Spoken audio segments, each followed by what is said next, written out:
Big boss വീട്ടില് സ്ത്രീ സമത്വം കൊണ്ടുവരാൻ വേണ്ടിയിട്ട് ഇറങ്ങി തിരിച്ചിരിക്കുകയാണ് അവശേഷിക്കുന്ന 3 പെൺതരികളായിട്ടുള്ള നമ്മുടെ നൂറ, ആദില, അനുമോള്.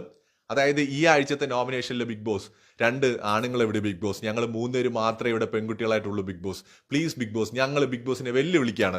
ധൈര്യം ഉണ്ടെങ്കിൽ 2 മെയിൽ കണ്ടസ്റ്റൻസിനെ പുറത്താക്കുക ബിഗ് ബോസ്, ഞങ്ങളെ പുറത്താക്കല് ബിഗ് ബോസ്, ഞങ്ങൾ എന്തിനാണ് ബിഗ് ബോസ് ഇവിടെ കൊണ്ട് നിങ്ങൾ നിർത്തിയിരിക്കുന്നത്, നോക്കുത്തിയായിട്ട് നിർത്താനാണോ ബിഗ് ബോസ്, കണ്ണു തട്ടായിരിക്കാനാണോ ബിഗ് ബോസ്, ഞങ്ങൾ സ്ത്രീകളെയും കൂടെ ഇവിടെ നിർത്തി ബിഗ് ബോസ് എന്നൊക്കെ പറഞ്ഞുകൊണ്ട് ബിഗ് ബോസിന്റെ അടുത്ത് നമ്മുടെ ക്യാമറയിൽ നോക്കിയിട്ട് ആദിലയും നൂറയും അനുമോളും കൂടെ സംസാരിക്കുകയാണ്.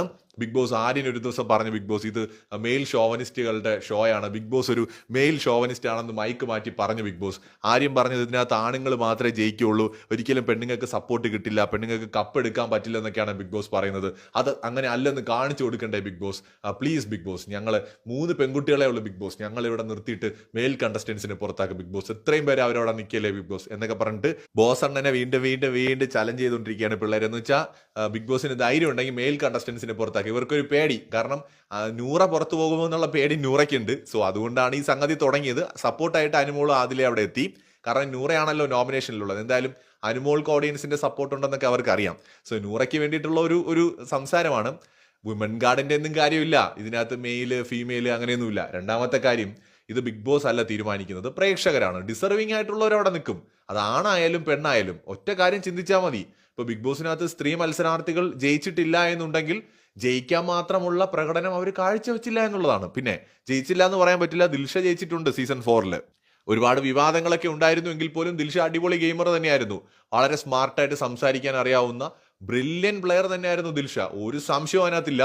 ഈവൻ റോബിൻ പുറത്തായ സമയത്ത് ദിൽഷ ജയിച്ചെങ്കിൽ പോലും അത് ദിൽഷയുടെ ഒരു ഗെയിം ആണെന്ന് കൂടി നമ്മൾ മനസ്സിലാക്കണം. അത്രയും സ്ട്രോങ് ആയിട്ട് ബുദ്ധിപരമായിട്ട് ഗെയിം കളിച്ചൊരു ആളാണ് ദിൽഷ, അല്ലാതെ ആരുടെ ഔദാര്യമായിരുന്നില്ല. ദിൽഷയ്ക്ക് വോട്ട് ചെയ്യോ എന്ന് നമ്മളോ പ്രേക്ഷകരോ ഒക്കെ പറഞ്ഞിട്ടുണ്ടെങ്കിൽ അത് ദിൽഷയുടെ ഗെയിമായിരുന്നു. അത് എന്ത് തന്നെ കാരണത്തിന്റെ പേരിലായാലും അതൊരു ഗെയിമായിരുന്നു. സോ വിന്നർ ക്വാളിറ്റി ഉള്ള ഫീമെയിൽ കണ്ടസ്റ്റൻസ് വരാത്തത് കൊണ്ടായിരിക്കാം ഇത്രയും കാലം ബിഗ് ബോസിൽ ഫീമെയിൽ വിന്നേഴ്സിന്റെ എണ്ണം കുറഞ്ഞു പോയത്. ബിഗ് ബോസിനകത്ത് സീസൺ 2 വിന്നർ ഇല്ലായിരുന്നു. സീസൺ 1 ഒരു മെയിൽ കണ്ടസ്റ്റന്റ് ആണ് ജയിച്ചത്, 2 വിന്നർ ഇല്ലായിരുന്നു, 3 ജയിച്ചതും ഒരു മെയിൽ കണ്ടസ്റ്റന്റ് ആണ്, 4 വന്നപ്പോഴേക്കും ഒരു ഫീമെയിൽ കണ്ടസ്റ്റന്റ് ജയിച്ചു, 5 ഒരു മെയിൽ കണ്ടസ്റ്റന്റ് ജയിച്ചു, 6 മെയിൽ ജയിച്ചു. അപ്പൊ ഇതുവരെയും ഉള്ള സീസണുകളിൽ ഒരു മത്സരാർത്ഥി മാത്രമാണ്, സ്ത്രീ ആയിട്ട് ഉള്ള ഒരാൾ മാത്രമാണ് കപ്പെടുത്തിട്ടുള്ളത്. ബാക്കിയൊക്കെ മെയിൽ കണ്ടസ്റ്റൻസ് തന്നെയാണ് ജയിച്ചിട്ടുള്ളത്. അത് ഓഡിയൻസിന് അങ്ങനെ എന്തെങ്കിലും പ്രത്യേക താല്പര്യമുള്ളത് കൊണ്ടൊന്നുമല്ല. ഈ ഷോ ഏറ്റവും കൂടുതൽ ചിലപ്പോൾ കാണുന്നത് സ്ത്രീകളായിരിക്കും, എനിക്ക് തോന്നുന്നു. ഏറ്റവും കൂടുതൽ സ്ത്രീകൾ തന്നെയായിരിക്കും കാണുക. പക്ഷെ എന്നിട്ടും സ്ത്രീകൾ ജയിക്കുന്നില്ല എങ്കിൽ നിങ്ങളുടെ ഗെയിമിലുള്ള വീഴ്ച തന്നെയാണ്. ബിഗ് ബോസ് മെയിൽ ഷോവനിസ്റ്റ് ആയതുകൊണ്ടോ ഓഡിയൻസ് മെയിൽ ഷോവനിസ്റ്റ് ആയതുകൊണ്ടോ അല്ല, ഓഡിയൻസിനെ തൃപ്തിപ്പെടുത്തുന്ന ഗെയിം കഴിഞ്ഞ സീസൺ വരെയും ഷോയ്ക്കകത്ത് ഉണ്ടായിരുന്നില്ല. ഇനി ഈ സീസണിൽ ഇനിയും 3